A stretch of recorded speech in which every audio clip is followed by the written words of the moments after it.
let's talk a little bit. We'll talk more about this next week because next week's when all the votes are for all the awards. But Ohtani versus Judge for AL MVP.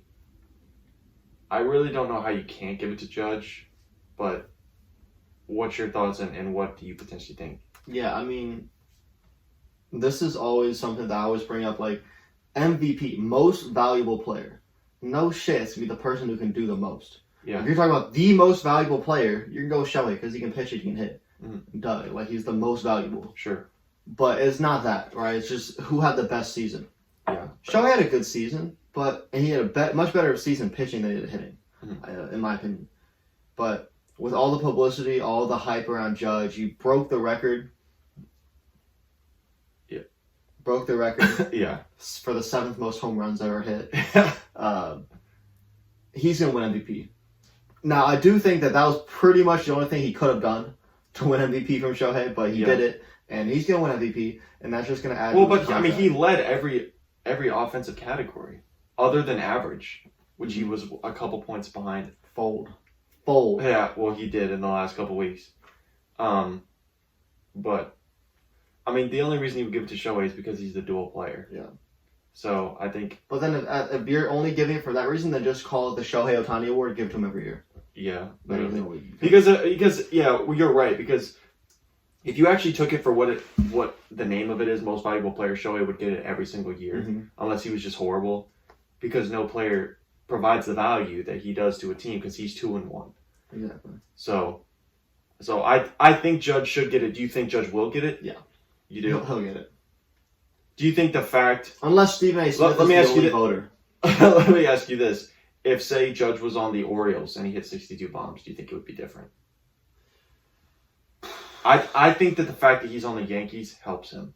Oh, 100% chance. I mean, he's in the spotlight every time they play. Yeah. It definitely helps him. But I think either way, when you have an offensive season that's that historic, and he plays good defense too. It's not like he's DHing as well, right? Right. So he's playing good defense. I think you have to give it to them. Mm-hmm. Unless Shohei's hitting 45 home runs and hit a sub-2 ERA. Yeah. Okay, so we'll start getting into all the free agents. So we're already on the topic of Judge, so we'll start there with Judge.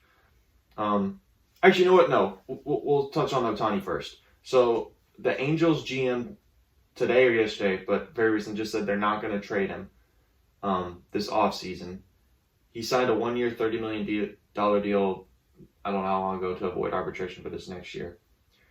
And then after this year, I mean, it's free game. And if he hits the free agent market, it's going to be a mad dash to just see who can outbid who.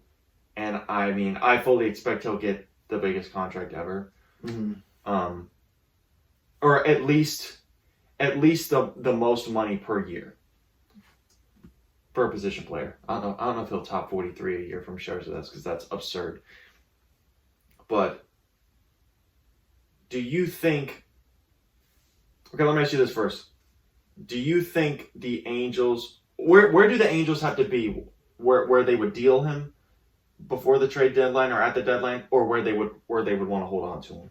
Dude, they just have to be in contention. Mm-hmm. All they have to do is be a good team. If they're a good team, Shohei will want to resign with them anyways. But he had already made comments when he went back home that he didn't have good feelings about this past season.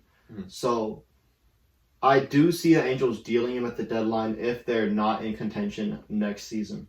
But I don't see him being an off-season acquisition like the Angels manager or owner said. Mm-hmm. He's not going anywhere. If they're in contention, if they're close to the wild card race or the division race, at the deadline they'll hold on to him. Then they're going to trade for more pieces. But I don't see there's any way that you trade him unless you're just throwing in the towel, getting prospects because of the backlash from the fans, right? I mean, those fans want to go watch him play. Like, how are you going to deal away a once-in-a-lifetime player? So there's no way that you can do that unless it's just rebuild time. But I honestly think it almost doesn't matter where the team is at, because I think that even if they're in contention and they don't think that they're going to be able to re-sign him or afford him, there's no point in holding on to him, because you can get, again, you're getting a 2-for-1, so you would get more out of a trade than any other player. So I think even if say they're at the I mean this is hard to say, but like I think even if they say like the top of the division and they think no, he's going to go somewhere else, we're not going to re-sign him. I think like you have to look at the long term. Mm-hmm. And again with baseball, like you're not like one player isn't going to make or break a team. Now Ohtani, he makes a lot of money for the Angels because he just draws fans and everything.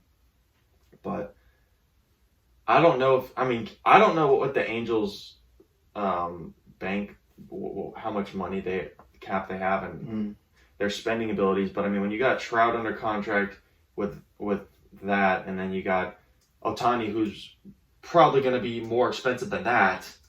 I don't know how. And then if you got those, like, how can you ever get more starting pitching? Right. So I honestly really don't know. Yeah, but then you also have to look at if they're trading away Shohei, they have to answer to Trout, right? Sure. How long is he going to put up with that kind of situation, right? Will they end up talking about dealing Trout as well? You never know. So it's actually crazy that the Angels have the top two guys in MLB on their team. Now they're a West Coast team, so they play super late games for the rest of the country so people don't see them. They don't win games. And they don't make the playoffs.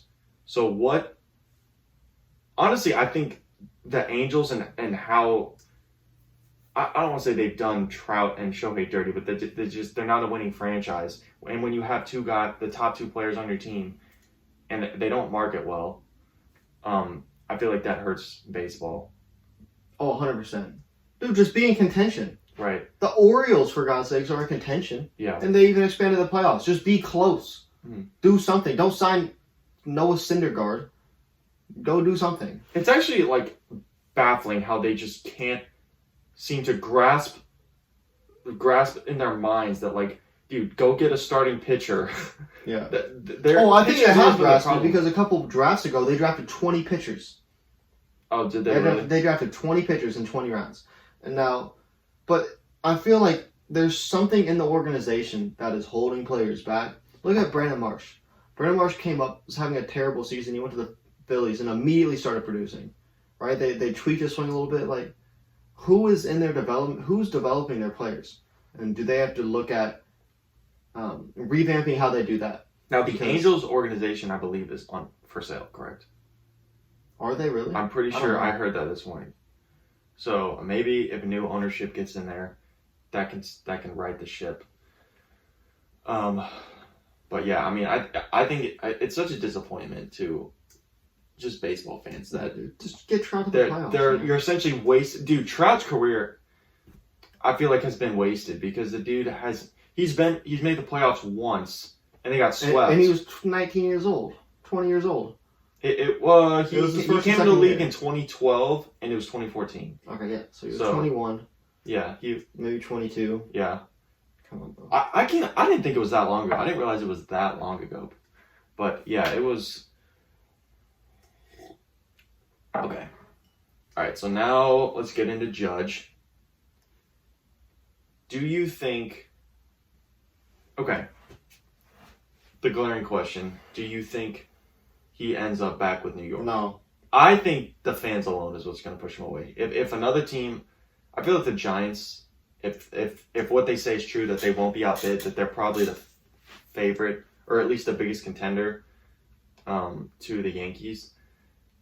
But when you got dude, New York fans fucking suck. When you hit 62 home runs and break a record like that, and then you're getting booed in the playoffs.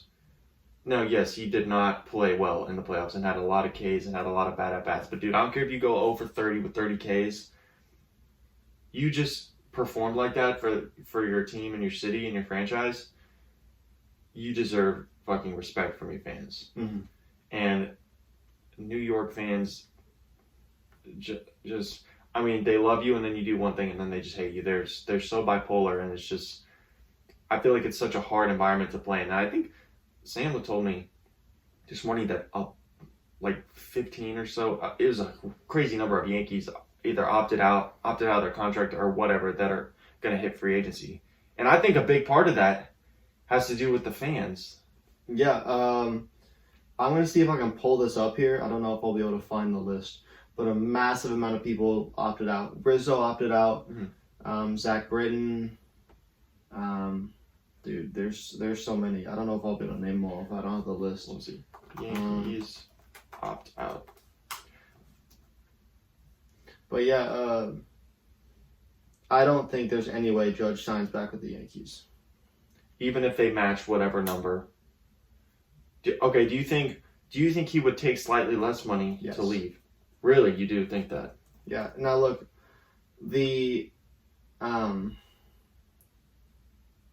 so the Judge is from San Francisco, Right, California. from that area. So yeah. I do see them being like the number one contender, but I also don't see there's any way that I don't know, dude. I just look. Judge is a power hitter, and he's going to San Francisco, man. Hold on, let me read you. Here are the top teams: Yankees, Dodgers, Giants, Mets. I think Sox, Red Sox, and Cubs. Those are all the top teams that are in contention for him. Mm-hmm. So Did you name the Dodgers? Yeah. Yeah. Okay. And And apparently Rangers. Mookie can play second, so Yeah. that's if he went there, they would move Mookie to the infield. Mm. No, okay. I found this list here. Now, this is not an exclusive list, but this is just some of the free agents. Okay. All opt-outs. Okay. Okay. Aaron Judge, Matt Carpenter, Andrew Benintendi, Aroldis Chapman, Jameson Taillon, Marwin Gonzalez, Zach Britton, Chad Green, Miguel Castro. Yeah, that's a lot. All opting out. Yeah. Those aren't small names, right? They Right. traded for Andrew Benintendi at the deadline. Right. Which was he hurt? Because I didn't see him playing in the postseason. Yeah, you're right. I don't know actually. And he was he had an all-star season. So, yeah, look, if Judge was a savage, he would go to the Mets. That would be crazy. Or the Sox. Either Yeah. or. Either or. I think that would be crazy. He would go- Well, honestly, which one do you think would the Yankee fans would hate more? If he just moved across zip codes to the Mets, or if he went to their rival in the Sox? Honestly, Oh man, dude, I don't know. are Mets I think- fans like? I mean, they're still in New York. Are they a lot more tame than the Yankees fans? Yeah, they're still equally delusional. Okay. I think so. It was funny. Jerry Seinfeld made a comment earlier in the season.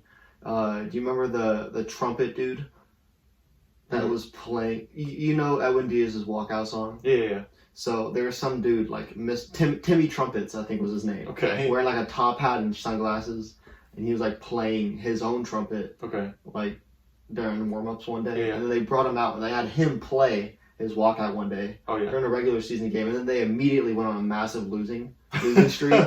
And Jerry Seinfeld was like, "This is what we get for celebrating mid-season. Like we haven't accomplished anything." Yeah. So they're definitely equally delusional, but so are most fans. Actually, that's not true because Orioles fans, Reds fans, Pirates fans, Browns They've fans, just accepted it. yeah, they've accepted it. But yeah, I think going to the Mets would be just such a slap in the face. Yeah. Because he would always wear, I don't know if you noticed, he would always wear shirts. I think it was a brand, but it would just say New York or nowhere, and he would always wear it like to the ballpark Oh really? before games. And everyone's like, "Oh, he's staying." That That would I actually be would hilarious, love and to I see would it. very much like to see that. Yeah, Just because fuck the Yankee fans. yeah. Okay, so do you think his contract will top Trout's 35 and a half? Sadly, annually? yes. I don't think he's better than Trout. He had a good season. Trout hit 40 home runs, and he didn't even play half this season, Yeah. dude. But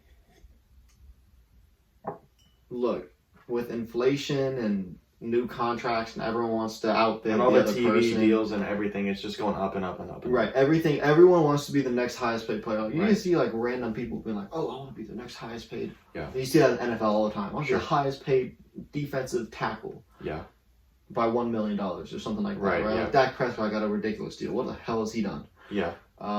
So I do see him getting a big deal. I don't see it being for 10 years. He's already. I didn't even realize he's going to turn 31 in April. Yeah. I had no idea he was that old. Mm-hmm. So He's older. I could see I could see I don't- 5 years. if he gets a 10-year, that would be crazy. I think like 8 years, 37 to 38 a year is Mm-hmm. what I would see. But I think he wants it to be 300 plus. So I see 6 years. No, it has to be more. 7 years. Oh, we'll see. Here, I did the math. They're not going to sign years, him until he's 40 years old. There's no, 8 years, 37 and a half is 300. Okay. So, and that would take him to 39. So I feel like maybe it goes like 8 year, 40 a year, which would be what, 320? So, yeah, it would be 320. Yes. I mean, there's no shot they sign him to a 10-year, do you think? Where he's 41? No. I can't see it. They're doing that with Miguel, aren't they? Did they do that with Miguel Cabrera? Yeah, but look how they're getting bit, right? So that's what we were talking about earlier with the smaller contracts. Like, it seems like it's a win-win. Yeah. But yeah, I can see 8 years, 40. I think 8 years. But then Scherzer's getting paid more. I think he wants to be. He doesn't care as much about that. No one's gonna match that. No one's gonna pay him 44 a year, and he set his price at 36 annually. When the Yankees offered him at the beginning of the year, 7 years, 213, he set a price of no, I want to get paid 36 a year. So very specific number. Well, because he knew Trout's was 35 and a half. He wanted to be the highest. What a fucker. Yeah, he wanted to be the highest. What a fucker. That's what I was just saying, bro. He wants to be the highest. So I think 8 years, maybe 40 a year. Playing a little league ballpark. But, I want to get 36. 8 years, 37 and a half is what I think is the minimum. Because I think whatever contract, it's going to be 300.